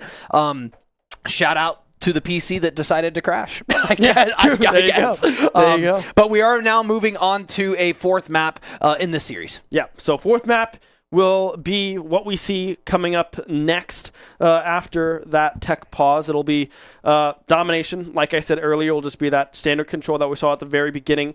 So we could switch some roster people around if we want. We'll have to see what the 6 players from both sides look like. It's been the same on the side of WVU Tech thus far, so don't expect any changes on there other than potential hero selection. But then on the side of SU, we still have 2 substitute players that are very capable of swapping out with anyone on the roster. So we'll have to see if that comes through at all. If we see a Kangaroo Feet take a step back, if Sin goes back out, if Orpheus comes back in. We'll have to wait and see what the lineup looks like from SU, but we go back to domination nonetheless. Yeah, and domination, like I said earlier, kind of an interesting dynamic that we now have in the series, because usually it's the last map that we were on, the convoy maps, that take the longest, and things were cooking up on that convoy map. We were holding pretty diligently, so pretty excited going into the series. Now that it is 2-1, they're also asking to fix the score, and it looks like we are going to choose Clintar on our end for the control map moving forward. Clintar is the map that we see. Oh wait, that's a Celestial Husk. It's Clintar Celestial Husk. Celestial Husk is on a Clintar map. But yeah, we're going to Celestial Husk. This is one of those points I was mentioning earlier that has a big round sort of like pillar in the middle of a point, and it's very hard. You got to play Ring Around the Rosie to fight around. There you go. It's just kind of like New Junk City almost. Point 1 of the what is that mode called? Flashpoint. I knew you were going to bring up Flashpoint. I forgot all about Flashpoint. In one ear, out the other. New Junk City. Kind of similar to the first point on that one, other than it stays kind of the same the entire time until we go to the second point of the map, which I don't know what it's called, but I'm sure Chase does. Chase? Yeah, second point of the map. The individual... Sorry, I'm like spacing out at this moment. I'm like also reading chat, trying to figure out sort of what's going on and whether or not we're able to recontinue this series. Coach, so you're doing your job. Yeah, I mean, they're asking to switch sort of the score that's going on in game, but there's not really a way that you can do that, and they're not wanting to start without the score being changed, so we're just kind of stuck right now, just kind of waiting at that device. In the limbo state. But Clintar does have a couple of options on Celestial Husk. Let me just pull up my nifty notes here, and I'll tell you the 3 different maps we got. So we got Celestial Hand, Celestial Codex, and Celestial Vault. Those are the 3 maps on Celestial Husk, and it is Celestial Vault that has the sort of pillar in the middle I was mentioning earlier. Celestial Codex is one that is actually a point that's surrounded by high ground, so it's very difficult to contest that point if you are playing. It's favorable for dives on that map. And then there is Mission Area, which is an interesting one. It does have like an elevator that brings it to the top of the point. And then there's like this almost like an error tower that comes out and sticks out onto point, so you can have a high ground area, but the area around it and the bridges are destructible. So it does have a lot of sort of mobility. Okay, nice. Well, I feel like on that you'd want to have like I'm going to like Iron Man or Spider-Man kind of having a lot of mobility with those options on that point. So we'll have to see if Ultra Lee stays in the game. I would assume that we would see Spider-Man to come through. That's the character that they were playing for the most part in their first series before Sin stepped in for the swap. I'm looking at the roster that we have listed here. It looks like it's pretty much the exact same roster that we had the last two maps just coming in, or the last map rather, coming in just to try to seal the deal here on domination in favor of the Hornets. But then again, there's still a whole map to be played, so who knows? It might be pushed to Game 5. There might be a push to Game 5. We're trying to determine what we're doing next. Yeah. Not sure. It looks like we are just going to start the fourth round. So the score in game, we'll say 2-0, but it is 2-1. There is 1 point on the West Virginia Tech side they will have going into Clintar Celestial Husk. Yeah, so it'll be a 2-1 scoreline as we hop into the character selection and ban phase and save phase. I guess it's still just ban phase. Pick ban. Yeah, pick ban. Yeah, let's keep it with pick ban. So we're going to hop into that one. It will say 2-0. Like you said, it is a 2-1 in favor of SU still as we hop into what hovers will come through. We see Psylocke again, hovered by Kangaroo Feet. Instead, we have Brud Jones here on the Captain America. We have Winter Soldier getting hovered as well by Robot Ninja. So we'll have to see what bans come through. WVU Tech already taking Captain America off of the board. Let's see what SU decide to take away and save for themselves. Looks like we're going to be banning the Venom, and the pick will go in favor of the Psylocke, which they banned last time. Psylocke saved, so expecting Kangaroo Feet to take that one under their wing. Cloak and Dagger also saved on the side of WVU Tech. Looks like it's going to be Plum with the hover there, expecting that player to pick that one up. We also see Loki, and I cannot remember that one, Shiesty's character's name. Angela! That's Angela, yes! Bang! Angela saved, hovered on the side of WVU Tech. Same on the side of SU for Sin here. Luma banned? Luna Snow banned. Luna yes, Snow the K-pop star from the future banned out. And then that is Penny. Yeah. Penny Parker getting picked on the side of WVU. So that's not a character that we have seen thus far in this series. The Winter Soldier taken off the board with the last ban there for WVU. Robot Ninja's hover off the board now, and Groot will be the response ban on the side of SU as well. So there's going to be quite some shakeup here in teams as Kangaroo Feet does lock in at that Psylocke Penny for tie point as well. But everything else kind of saying a little bit of the same. Goth back onto the Doctor Strange. Invisible Woman again for Doughboy. Robot Ninja now having to pivot back off of the banned Winter Soldier back onto the Moon Knight, and then Rocket and Emma Frost coming through here for Spookpacito again, and Gwen Sin on the Emma Frost instead. Yeah, Gwen Sin on the Emma Frost will be a rival to deal with. I said the thing. I see what it's you like did there. some sort of Suicide Squad. That's crazy. Yeah, that's But DC. Yeah, that is DC. I was about to say that is DC. It looks like we're also DC tonight. Get him out of here! Come on now, he's pulling my leg. So yeah, we wait for this one to kick off. That is a cool Penny skin. Is that what? Yeah, that's a skin. That's one of the skins That's that you sweet. get just like it's one of the base plate skins in the game. Have you ever seen the show Neon Genesis Evangelion? Oh, I have. That's what that is. So that skin like is actually inspired by Evangelion because spoilers. There's spoiler reason why, but you should definitely check out that Penny Parker skin if you're a fan of that is that sweet. anime. The Angels are back. The Angels are back. Tokyo. Time for the fourth impact as we move into our hopefully last round if you're a Shenandoah fan. 14 seconds until point opens up. The Penny Parker is going to set up shop, put that up there, and then we're getting the rest of the Rivals roster moving towards this middle point. This is Celestial Hand. We are on first bin, so they're sitting on this high ground, sitting pretty, waiting for the point to unlock. Then they're going to drop like we're seeing Joe's do right now. Rest of the team following suit, and that's going to be Gwen now Now diving this Loki, trying to get him displaced.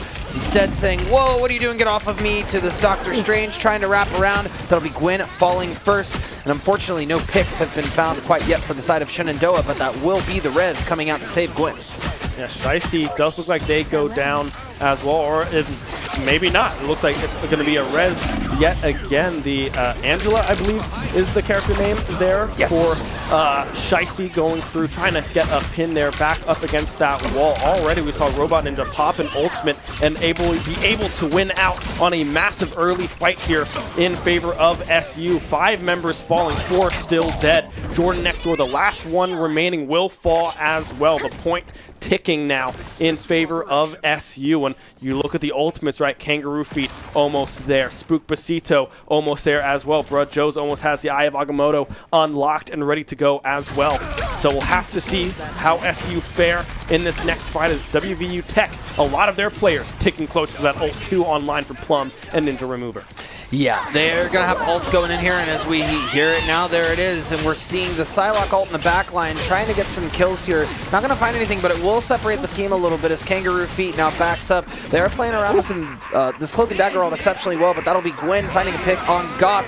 The Eye of Agamotto falls victim to the rest of the team. I guess falls dominant on the rest of the team. So, they're a victim in that in that experience. Brojo's doing the 1v1 Doctor Strange in the backline, showing who the true Sorcerer Supreme is. They're trying to do that as the rest of the team kind of came in and ruined the 1v1. Yeah. Well, we're trying to play ones here, and all of a sudden 5 people pull up, and you're like, wait, hang on. What's happening? What's going on? I thought this was just a Multiverse of Madness duel, right? But no, instead, it is Multiverse of 1 versus everyone else. Yeah, happiness. There you go. Multiverse of so much joy on the side of SUS. They have a pretty clean team kill, 70% now, and ticking in favor of SU. 0% no ticking on the side of WVU Tech. 2 ultimates up and available. Gwen, Sin, I'm a Frost popping theirs early here, trying to get some back line damage. Robot Ninja as well, pulling the Moon Knight ultimate out of a hat. 1 will almost fall there. So I'm going to cut you off because you're seeing an ultimate that you've not seen quite yet, Finn, and that would be the Adam Warlock ultimate, which is like a Mercy ultimate from Season 1 Overwatch. It can res the entire team, albeit they do not have their full HP. Adam Warlock's passive, as you're seeing as well, is that he can res himself. It does have a cooldown, but he res himself on point, trying to hold. We're going to see the Emma Frost on the enemy team pop their ultimate, trying to get some picks. See a last-ditch effort Cloak and Dagger ult as well to try to lock down this point, give the team enough time to get here. And the amplifiers coming out from the Rocket Raccoon, that's going to be difficult to deal with. As we see the portal come through from WVU, Goth getting the rest of the roster in as they're now onslaughting, but that's going to be Doughboy, our resident support player, with 2 picks on the board. Might as well. 2 more will fall into Goth. Very dangerously low, will go down. Tie point, the last one alive here on Penny. The overtime ticking away. A clean first point here for SU. Now 1 point away from winning this series 3-1. So here's the thing. That's not the thing, because the thing's not in the game. That's just a popular thing we say in the Rivals community. Hey, there you go. Genuinely, here's the thing, right? So they did make the switch to the Adam Warlock. You're probably wondering, Chase, why did they make the switch to the Adam Warlock? I am curious. Well, Jordan previously was on Loki. If you remember earlier, if you recall, I said that Moon Knight can throw onks and it bounces off of people. Yes. Loki displaces clones and can put clones down and auto attack from any of the clones. They all attack at the same time. Okay. But that is now 3 heads to bounce off of, which is a lot of ultimate charge. A lot more. That's a lot of ultimate charge. Okay, I was so curious because when we started that map, I looked at Robot Ninja's percentage, and they were at 54%, and everyone else was like at like 15. And I was like, what on earth happened? Like, that is a lot of charge on the ultimate, and that makes a lot more sense because the Loki bouncing through there is the one that charged all that up. We do see a swap off it. I believe it's going to be Ultron here for Jordan next door, and then Plum swapping over to the Iron Man, and then Ninja Remover also over to Star-Lord here. Everything's staying the same. Ooh, no, yeah, there's a switch. Tie point now swapping over to the Rocket Raccoon as Ninja Remover will be on the Star-Lord. There you go.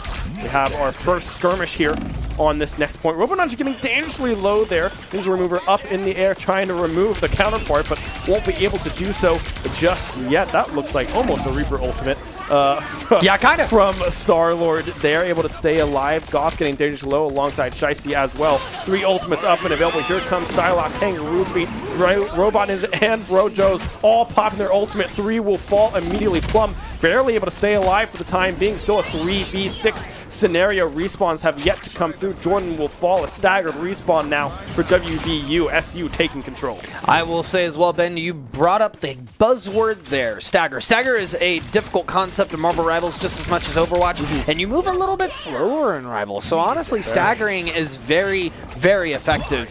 We've seen it happen to Shenandoah many a times, and now you're seeing it happen to WVU Tech in this situation. They are going to have to push through this choke point, which is very difficult to do when you have an Emma Frost Moon Knight kind of peppering that back line. So we'll see if Gwen is able to push through here and maybe get any picks. Now, we do see that they're playing Ultron and Iron Man, Ben. That does have a team up of its own that is very, very effective. Ultron can stand behind Iron Man and empower some of his moves. Oh, interesting. I mean, I guess that kind of makes sense. Iron Man being the creator of Ultron in that sense. So a little kind of Jarvis and Ultron combination as we see Goth go down yet again. Percentages racking up on the side of SU for their ultimates. Almost about to have 5 ultimates up and available. Robot Ninja has theirs. Kangaroo Feet very, very close to the Psylocke. High point will drop. Dicey close to follow. Ninja Remover getting dangerously low as well. Has the ultimate, but instead is Jordan next door. Ultron the one to fall. Ninja Remover running for the hills. Able to escape for the time being, but Sin getting some high ground, trying to chase out the approach coming through from WVU. Yeah, Sin just kind of cleaning up the point there as we saw. Also, look at the check marks. I ain't seen this much check marks since my PSAT, Ben. Oh my lord. Look at you go. They are, yeah, I know, right? they are getting it here. We're gonna see the third Psylocke of the map come out from Kangaroo Feet. Gonna find 2 picks as they push in. Maximum Pulse coming through, going to find Spook Pasito, Doughboy, and Gwynson. 3 of them falling. And they could have avoided it, and they just trusted. Oh no, wait, no, they couldn't have. They couldn't have avoided it. That is on me. So, Doughboy does play a lot of Cloak and Dagger. Cloak and Dagger has a right click that makes everyone around them intangible for 2 seconds if you don't shoot. So it can completely negate enemy ultimates like a Maximum Pulse if you right click the whole team and save them, which Doughboy has been working on. And Doughboy is exceptional at. But Doughboy is on the Invisible Woman, so that is not something that they're able to do in this current moment, which is totally fine. You can say that for literally any player. There's a couple of other things they could have done, but we're getting into the next fight. What are we seeing here, Ben? So Plum getting revived there. Ninja Remover with the Star-Lord ultimate coming through as well. Doughboy with the ult trying to keep SU alive. 3 members erased, eradicated. 4 now on the side of WVU Tech. Gone now. 1% away. Overtime ticking in favor of SU. Once this bar hits all the way down, which is will do so, SU take the series 3-1 with another very, very convincing 2-0 domination. Yeah, they're not celebrating this time around. They were probably a little stressed after the tech pause in mid-game, but they're going to put some GGs in chat. It's all love around here. Like we would call out any other team for anything that's in the rulebook, we hope that we hold them to they hold us to the same standard. Yes. That is the whole point of collegiate competition, and that will be a playoff run for the first time for the Shenandoah Marvel Rivals roster. SU Marvel Rivals has never missed playoffs. Never missed playoffs? Never missed playoffs. There you go. Shit! 1-0 here for playoff appearances for the Marvel Rivals squad. Everyone playing exceptionally well. I mean, the teamwork, the cohesion coming through on that domination shine very, very bright in my eyes. Very, very convincing. 2 domination rounds. The convergence as well. Very, very powerful stance there. Not even allowing a tick in that map. So SU secure, I believe that puts them in that 3rd seed slot in NECC Div 6. So very, very good start for this very new team. Yeah, phenomenal start. Great mental going into playoffs, and we're stoked to see what that's going to look like next week. We got playoff season coming up. Woo woo. Playoff season indeed. So yeah, we'll have to see. I don't know how many people exit the group. I'm assuming 4. out of NECC. 4. Is that correct? Yeah, so 4. Across the board, So- if it's Division 3 and under, it is single elimination. Division 1 and 2, it's double elimination. Okay. But it is 4 rosters, and I think we've submitted ourselves as the 2nd or 3rd seed going into playoffs. I think so, yeah. ODU was holding that 2nd spot. I believe they were 4-2 as well alongside you guys. So they do have that head-to-head, so we'll have to see if they drop a game this week. That might swing things in favor of SU to hop up into that 2nd seed slot. Obviously, USI Red very At the top. comfortably in control, 6-0 in that 1st seed, so they will be one to exit this group as well into playoffs. So I will say, a lot USI of good competition. Red has lost 4 maps, and we've taken 2 That's of them. 2 of them. Time to get 2 more! That's 2. See, well, let's get 3 more, right? Let's get 3 more. Yeah, right? why not Let's get just 3 win, more? right? Yeah, yeah. Surely. It is the best of 7 going into playoffs. So let's Ooh, get it's the best of 4 more. There it is. We're counting. BO7. See, I went to elementary school, and that's something I knew before community college, how to count to 4. That is something that I was able to get as we take a quick look at what the MVP is, who the MVP is here tonight for Marvel Rival Spook Pasito on the tried and true Rocket Raccoon. 38 kills, only 4 deaths throughout 4 maps, 76 assists, and look at that healing. Yeah, we are not exaggerating when we say it's spooky season around here. It's not over just quite yet, Ben, but yeah, like you said, that 38 elims, 47,000 healing on Rocket Raccoon, of all things. 76 assists, was elusive tonight. Very difficult to keep a track of where they're going and what they're doing. That is the stats over the course of those 3 games, but the games didn't really last that long, and that's no slight to anyone that was competing in the games. It was just, they were very short maps. They were full holds. So 47,000 healing is a lot for the time that they played. Yeah, I mean, that's an insane number given any amount of maps that you play, right? We did just count the 3 full maps. We did not count the forfeit map because it's kind of hard to get those numbers 1 and 2. You didn't really play the full 1, so like through 4 maps, you really threw like 3 1/4. Yeah, maps. a quarter is, I think, appropriate. Yeah, to say about 3 1/4 maps. So we did not pool the info for that one, but still, that's through 3 maps. That's even more crazy. Yes. Right? I Yeah. mean, that is a unbelievable performance from the Marvel Rivals squad as they secure their place at least in that 3rd seed spot here for NECC Div 6. Cool. And I'm hearing it by the voice of God or Khonshu, one or the other, maybe both, one of that them. there will be an interview in lieu in the back. We're the back line now, in the back line. But first, let's take a look at the results that we have for you, and we'll be back for an interview. Bang. Bang! There's the results. Our maps. 2-0, 1-0. There's the unfortunate forfeit. A PC was really mean to us today and decided to not want to do anything. But nonetheless, we were able to get back into the swing of things, win that domination very convincingly, 2-0, 3-1, the official score line here. Unfortunate that we dropped that map, but hey, it happens. I'm glad that we followed the rules in the end. I got scared there for a second, Ben. Sorry. We got Spook Pasito joining us. It made me a little tense back here. How you feeling? Good. I mean, it's a win. Yeah, it's a dub. We take the W's.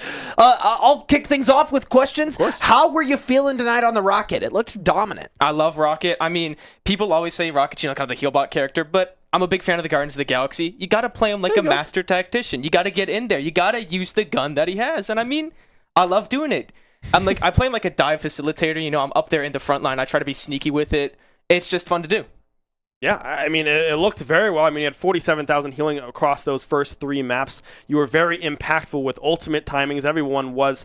I want to ask a little bit kind of about the team dynamic that you guys have, right? You're a brand new team coming in this semester. I believe you are a first year yourself as well. What has it been like playing with such a large roster with people of different kind of experiences, with competitive play, different ages and years in school? What has it been like kind of meshing and getting to know this team? I mean, it's great. Everyone on the team is, really friendly. There's no, the age is not like a big thing. Right. We're all, it's kind of like a family, but I will say it's kind of funny having a man that's, 12 years older than me as my coach, Chase. Grown man over here. Can you believe it? Yeah, but no, outing me on cast too. I'm only like 3 years older than you, man. All right, but yeah, no, it's great. Even though I'm the only, I have one other first year on the team, Joe. He's also great. But I mean, everyone in general, it doesn't feel like we're all like different years at school. We just feel like friends, like one big family. I mean, that's exactly what you want to hear, right? With a new team having that cohesion together and able to play pretty darn well, if I do say so myself. Yeah, so with that being said, your favorite part has been the dynamic. Tell me a little bit about maybe your favorite activity or favorite thing that you've done with the team so far this year. I mean, I haven't played Magic the Gathering before this, and most of the team has, and so I've kind of been pulled into it, but I've absolutely loved it. It's been so fun to play like the couple games. Well, I played like 3 or 4 times maybe, and it's great. It's really fun. I didn't know that they had this many collaborations. Like seeing Sephiroth, Shadow the Hedgehog, and Spider-Man in there is definitely something. But hey, there's some really fun decks that I've got to play. I've loved messing around with them, and I'm probably gonna end up making my own kind of deck soon. Ooh, what kind of deck? We gotta know. I'm kind of like a gambling man. I love being a trickster, so I might just go for something kind of silly. I don't play to win. I just play to, cause chaos. Love that. Mono blue. That's what I just heard. That is Mono very blue. fun. Or red. A red. I could see a red. That's very chaotic. You guys play Commander? Is that what? Yeah, we play Commander. Nice. Yeah, Commander's the way to go. I want to bring it back to the game itself, right?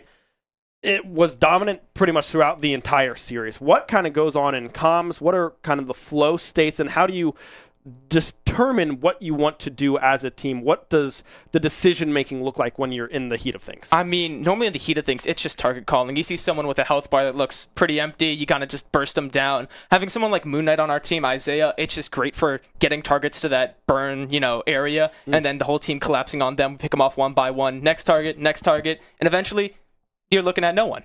There you go. That's one way to do it right there. Anything else to add, Chase? No, y'all played great tonight. It was super fun to watch on broadcast. I know I had a blast on my end. Oh, yeah, it was great. Was there any last words that you want to say to your team, family, anyone watching? As I know, this does put us into playoffs, so that's awesome. I mean, show up, if we're streamed, show up next Tuesday. Next Tuesday will be playoffs here from Marvel Rivals and possibly more playoff potential for a lot of our other Shenandoah teams. But that'll do it here for us tonight. Thank you so much for sticking with us through pauses, through reschedules, through the whole thing that we experienced here tonight. I've been Ben Kincaid, joined by Chase Newcomb. Congratulations on the win, and we will see you guys tomorrow for some Rocket League fighting to clinch their playoff spot.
Shenandoah University is a big little university rising. With 22 Division III sports teams, over 200 areas of study, Over 300 annual performances, an elite academic esports program, Nationally ranked health professions programs, one of the biggest university presences on Broadway. immersive AR and VR learning programs, Cybersecurity and computer science programs, and innovative undergrad and graduate programs. all at a place that cares for you. Shenandoah University is the big little university rising. Find out more at su.edu/rising. We have the Esports Arena right here on campus in Winchester, Virginia, and this facility acts as the hub for all esports activity at Shenandoah University. Students are able to use this space not just for competition and practices, but also as a living learning community and a sandbox for them to come and explore and practice and try out things related to and through esports in the gaming industry so that they're getting that hands-on learning and the skills necessary to help them find a career by the time they graduate. We also have the professional level broadcast production booth where we do all of our broadcasting and production, from casting of our games that we play right here on campus to working with outside entities to record footage for them as well. In addition to the space that we have here in the Esports Arena is the Esports War Room. Our students get to use that space for studying, but also outside projects. So our students get to use this space for professional development and the academic side of our esports program, which is such a critical component to go with that competitive element that we have. So we combine all of our facilities at Shenandoah University with competition, community, and career preparation. We have over 250 days of programming, and there's something for everybody, and we want you to be part of it.